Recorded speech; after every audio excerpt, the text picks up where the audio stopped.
really starts with the self. I think that people don't realize how fragile individuals are.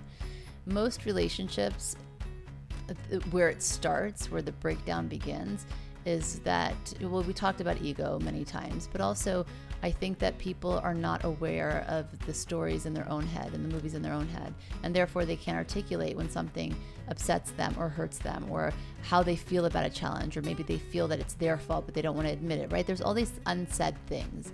Unless you make the choice to completely be vulnerable with one another, even though that's very uncomfortable, and choose the relationship, like you said, it's fragile. That is, but I think that's where people really get stuck. That's an important point, right? So you're saying that if you're still trying, either because you're unaware of the true nature of where your emotions are coming from. And how do you feel about what this horrible thing that just happened? So either your ego says, okay, I'm going to protect myself and hide it and not bring it and not be vulnerable in that way. Then what you have to do is in some way have conflict with your partner, because I'm not willing to show, or don't have a desire to show, the true rawness of my emotions right now. So what do I have to do? I have to put up a wall.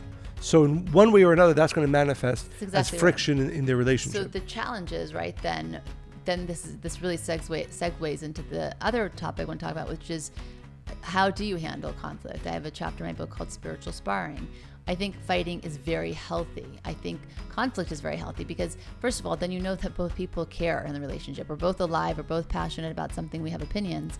And I think, like you said, people don't ever get to that. If they're just protecting their feelings and their hurt or whatever it is, then everything is going to be uncomfortable. I didn't want to have a conversation about anything, right? They just avoid it and shut it off completely. And what I would say to our listeners, and I know that we, again, not perfect, but we try to practice this, that the reality is that when you are raw with your partner and really open up your emotions as much as you can, that actually brings you closer. There are very few things, I believe, and I know in practicality in our relationship, that have brought us closer than those very difficult moments where either you or I have shared with the other really what we're feeling.